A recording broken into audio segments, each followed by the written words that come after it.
ஆதவ் அர்ஜுனா அவர்கள் மிகப்பெரிய கருத்தியலை பேசினார்கள். மன்னராட்சி ஒழிய வேண்டும் என்று பேசினார்கள். பொது தொகுதியில் அவர்களுக்கு தாழ்த்தப்பட்டவர்களுக்கு தரவே கூடாதா, ஒரு சீட்டு தரவே கூடாதா என்ற கேள்வி எல்லாம் முன்வைத்தார். எல்லாரும் அருமையான அழகான கருத்தியலை பேசுகிறீர்கள். நாங்கள் பேசுகிறோம், உங்களுடைய சமூக நீதி கொள்கை பேசும்போது பெண்கள் எங்கே போனார்கள்?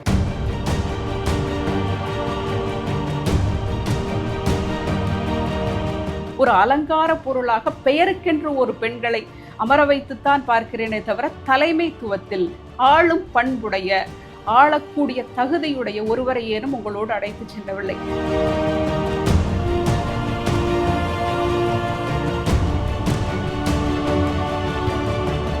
இந்தியாவினுடைய ஆட்சியே மாற்றி அமைத்திருக்க முடியும் என்ற பலதரப்பட்ட விஷயத்தை பேசியிருந்தாலும் தந்தை பெரியார் அவர்களுடைய சமூக இயக்கம்தான் இன்று உங்களுடைய அரசியல் கட்சிகள் அனைத்திற்குமான அடிப்படையாக இருந்தது.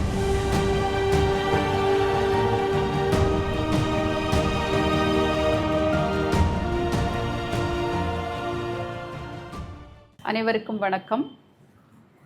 தமிழக பெண்கள் இயக்கம் சார்பாக மறுபடியும் சில கருத்துக்களை பேசுவது, அதுவும் அரசியல் கருத்துக்களை பேசுவது, தமிழகத்தில் தற்போது மிகவும் பரபரப்பாக பேசப்பட்டு கொண்டிருக்கக்கூடிய அரசியல் கருத்துக்களை பற்றி பேச வேண்டும். ஆதவ் அர்ஜுனா என்ற ஒருவர் தான் இன்று அரசியல் களத்தில் மிக பரபரப்பாக, தமிழக அரசியல் களத்தில் மிக பரபரப்பாக பேசப்பட்டு கொண்டிருக்கிறார். அவர் பேசப்பட்டு கொண்டிருப்பதனுடைய காரணம் தமிழக அரசியலை நிர்ணயிப்பதற்காக அவர் எடுத்துள்ள முயற்சிகள் என்பது.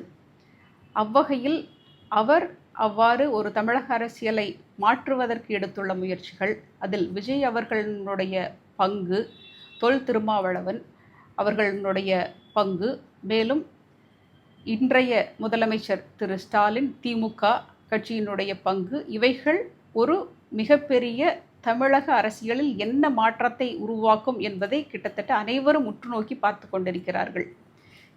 இந்த உற்றுநோக்கி பார்த்து கொண்டிருக்கக்கூடிய விஷயத்தை தமிழக பெண்கள் இயக்கம் என்ன கேள்வி கேட்கிறது என்றால், பெண்கள் இதை எவ்வளவு தூரம் உற்றுநோக்கி பார்க்கிறீர்கள்? இந்த அரசியல் களத்தில் பெண்களாகிய நாம் எங்கு இருக்கிறோம் என்ற ஒரு கேள்வியை தமிழக பெண்கள் இயக்கம் அனைத்து பெண்களின் முன்பு மட்டுமல்லாது மொத்த சமூகத்திடமும் முன்வைக்கிறது.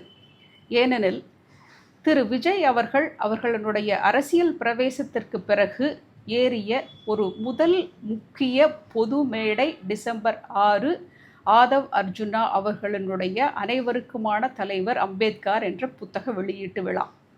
இந்த அனைவருக்குமான தலைவர் அம்பேத்கர் என்ற கூடிய அந்த புத்தகமும், அது அம்பேத்கர் அவர்களுடைய அந்த பிறந்த நாளில் வெளிவிட்டது என்பதும் ஒரு மிக முக்கியமான விஷயம்.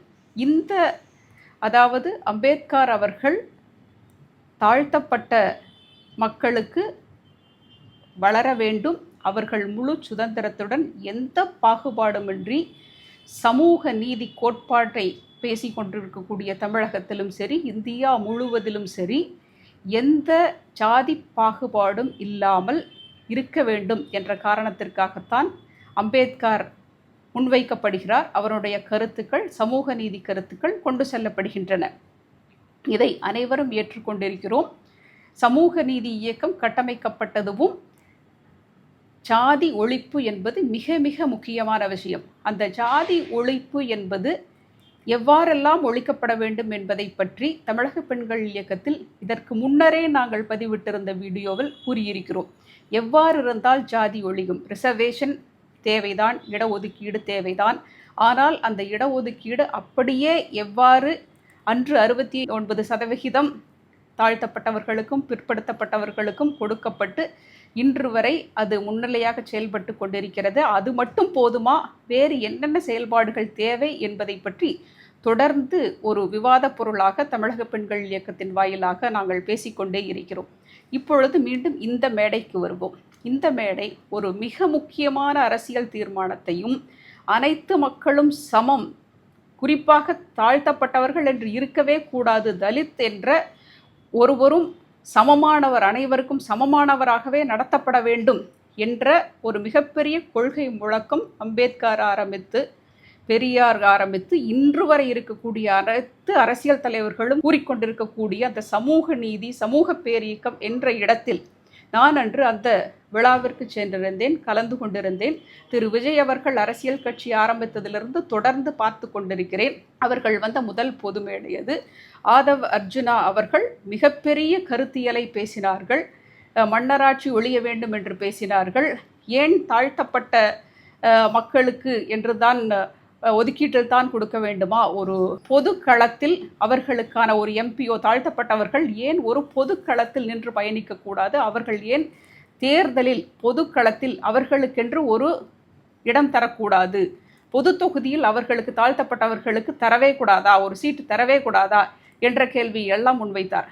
எல்லாரும் அருமையான அழகான கருத்தியலை பேசுகிறீர்கள். நாங்கள் பேசுகிறோம். உங்களுடைய சமூக நீதி கொள்கை பேசும்போது பெண்கள் எங்கே போனார்கள்?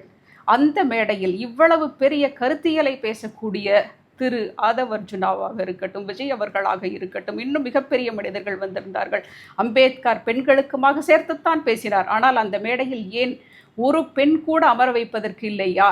அங்கேயும் நான் பார்த்தது பெண்களை எப்படி நீங்கள் நடத்தப்பட்டார்கள் என்றால் அங்கிருந்த கோஆர்டினேட்டர் தான் அவங்க டிடின்னு சொல்லி திவ்ய தர்ஷினி, ஒரு அலங்கார பதுமையாக உட்கார வைக்கக்கூடிய ஒரு கோஆர்டினேட்டர், பரிசு பொருட்களை எடுத்து கொண்டு வந்து வரக்கூடிய பெண்கள், அந்த அளவில் தான் அங்கும் பெண்கள் இருந்தார்களே தவிர ஒரு பெண்ணுக்கோனும் ஒரு சம உரிமை அளித்து ஒரு இடம் கூட தரப்படவில்லை. மேலும் தரப்படக்கூடிய இடங்களை பார்க்கிறேன், ஒரு அலங்கார பொருளாக பெயருக்கென்று ஒரு பெண்களை அமர வைத்துத்தான் பார்க்கிறேனே தவிர தலைமைத்துவத்தில் ஆளும் பண்புடைய ஆளக்கூடிய தகுதியுடைய ஒருவரை ஏனும் உங்களோடு அழைத்து செல்லவில்லை.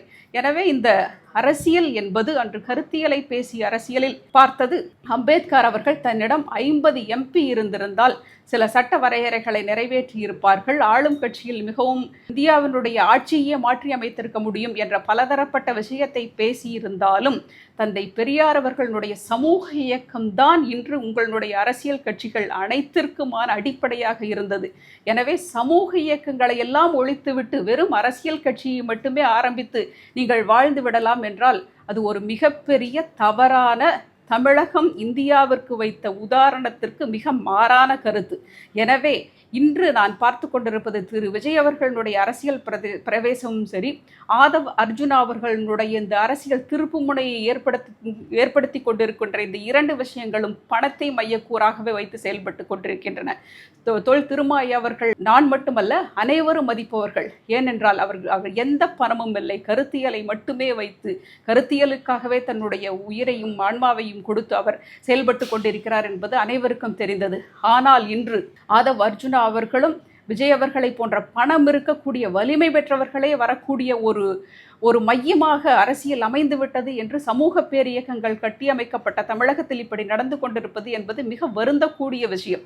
இந்த இடத்தில் தமிழக பெண்கள் இயக்கம் மிக நம்பிக்கை கொள்கிறது. ஏனெனில் தமிழக பெண்கள் இயக்கம் மூலமாக பெண்கள் மூலமாக ஒரு சமூக இயக்கத்தை கட்டமைத்து இன்னும் 10 ஆண்டுகளிலேயாவது நம்மால் பெண்களால் ஒரு மாற்றத்தை கொண்டு வர முடியும், நிச்சயமாக செய்ய முடியும் என்ற ஒரு மாற்றத்தை செய்ய முடியும் என்ற நம்பிக்கையை கொள்கிறது. எனவே தமிழகத்தில் அரசியல் பேச பணக்காரர்களும் பண அரசியலிலேயே குடும்பமாக வாழ்ந்து பணம் சேர்த்தவர்களும் தான் பண்ணக்கூடிய ஒரு நிலைமை ஏற்பட்டிருக்கிறது என்பது மிக மிக வருத்தத்திற்குரியது. இந்த வருத்தத்தை பதிவு செய்யும் அதே வேளையில் தமிழக பெண்கள் இயக்கத்திற்கு பெண்கள் மட்டுமல்லாது அனைவரும் உங்களுடைய பேராதரவை கொடுத்து ஒரு சமூக பேரியக்கம் வளர்ந்து சமூக பேரியக்கம் மூலமாக ஒரு அரசியல் நிர்ணயத்தை கொண்டு செல்ல வேண்டும். அதுதான் மக்களுக்கான உண்மையான ஒரு சமூக நல அரசியலை தரும் என்பதை எடுத்துக்கொண்டு இந்த வகையில் உங்களுக்கு ஏதாவது அரசியல் கருத்துக்களை சொல்ல வேண்டுமெனில் தமிழக பெண்கள் இயக்கத்தினுடைய வெப்சைட் இருக்கிறது, தமிழக பெண்கள் இயக்கத்தினுடைய எண்கள் தரப்பட்டிருக்கின்றன. அதன் மூலமாக எங்களை தொடர்பு கொண்டு உங்களுக்கு அரசியல் பேச வேண்டுமென்றால், பெண்கள் அரசியலில் வர வேண்டுமென்றால், நம்மளுடைய கொள்கை முழக்கமான 50% அரசியலில் பெண்கள் என்ற கொள்கை முழக்கத்திற்கு நீங்கள் எங்களோடு வந்து ஆதரவு தாரீர் என்று கேட்டுக்கொள்கிறேன். நன்றி, வணக்கம்.